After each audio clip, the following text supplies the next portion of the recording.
everything we've ever needed on this earth. He gave us trees that produce fruit, ground that produced vegetables and fruit, animals that we're allowed to eat. And yet, here we are on this earth trying to reinvent what God has already gave us. Food that is not bad for you, that God created for you. All the food that God created for you, the organic food, there's nothing wrong with it. It's absolutely amazing food. It gives your body nutrients. Gives your body nutrients. The nutrients that it needs to sustain and live a long, healthy, undiseased life. Back in the day, when people ate organically, God's food, and God's food alone, and not anything that was pre-made by man, they lived long lives. They didn't have diabetes. They didn't have all of these issues that are absolutely unalive in your body.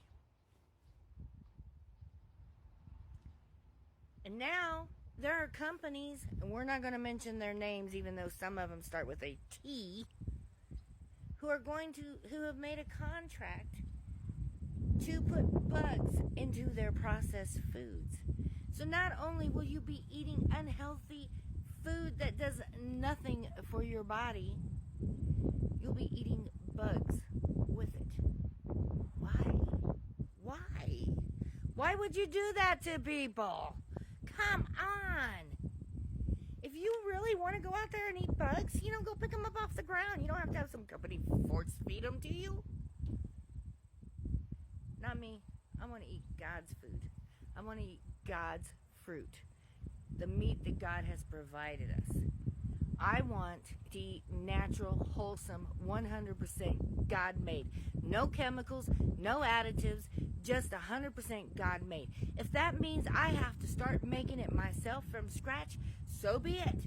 My ancestors did. And truth be known, I used to when my kids were little. It was how I made ends meet. Because the stuff you're buying in the store is 3 times what it would cost you to make it. Oh, hallelujah. I can teach you some things.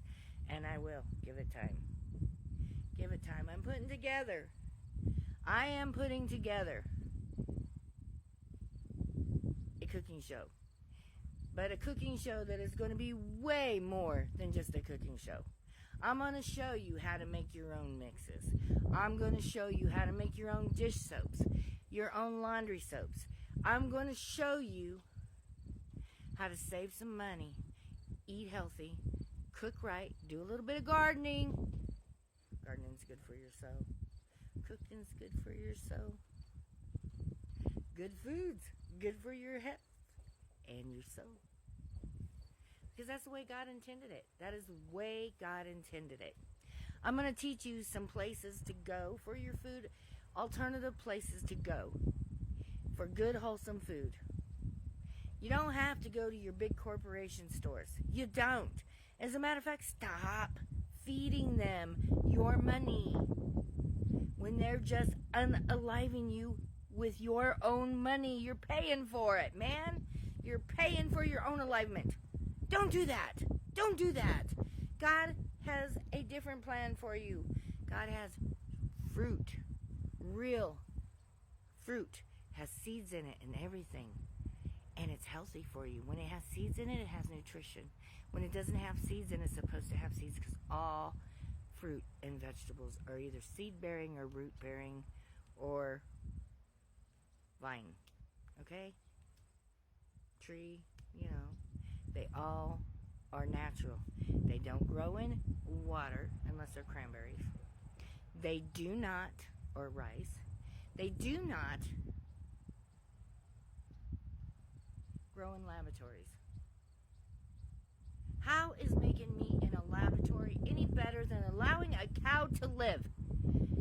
Yes, maybe, we can do a better job of doing our farming if we take it down a scale or two, a notch or two.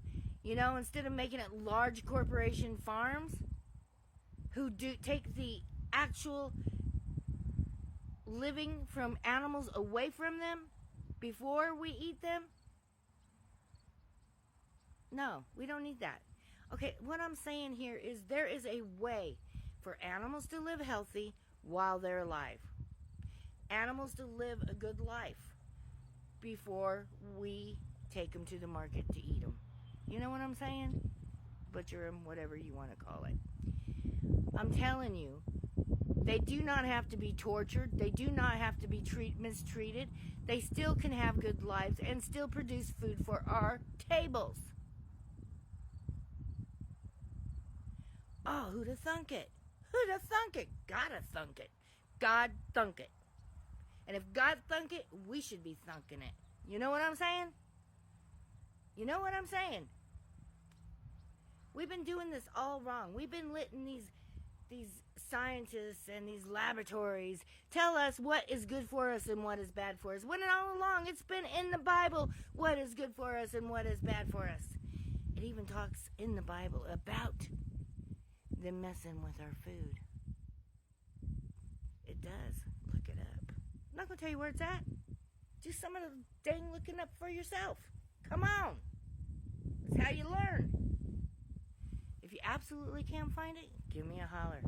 I'll help you out. But we need to start eating better. We need to start fighting against the grain. Oh, no pun intended. Okay, a little bit. We need to start learning how to fend for ourselves. Stop worrying about this convenience. Come on, none of us can afford to live in convenience. Not anymore, baby. The economy has been out of control. And until it gets back into control, there is no way we can live in convenience. So get out of your inconvenient self and learn how to do it yourself. This is a do-it-yourself kitchen. Hallelujah! Woohoo! I'm going to teach you. And this is going to come from my kitchen. Wisdom from the kitchen of Anna. Something like that. I'll mess with it. I'll play with it. It'll work. Anyway, you gotta have fun while you're doing it. So we're gonna have fun. And you gotta keep God in it always. So we're gonna keep God in it. I love cooking. God gave me that passion. I wasn't always a good cook. Oh, Lord knows. And my family can attest to that one. However, I learned a few tricks and trades along the way. And that's why I'm now a chef. Which I'm proud to say. I'm not bragging. It's because I'm proud. I'm happy. I never thought I would actually be a chef. Especially since this person couldn't even fry an egg when I first got married. And even though I'm not married now, I now can fry an egg. Woohoo! Hallelujah. Anyway, think about what you're eating. Think about what you're putting in your food. Think about what's been put in your food. Think about how to eat better. Think about what's natural and what's not. What has chemicals and what don't. What is extremely high in sodium, like ramen noodles, which is right there, 2,000 compared to the average of 340 some in a size for 2 serving. That tells you something. They're trying to kill you through your food. Come on, they're trying to unalive you through your food. Sorry, scratch that. They're trying to unalive you through your food. Pay attention. Pay attention. Eat healthy. Live longer. Live healthier. Even better than Popeye. Woohoo! Anyway, God bless you. I hope that gives you some thinking. My show will start probably in October. Stay tuned. I'll let you know. Glory, hallelujah. Woohoo!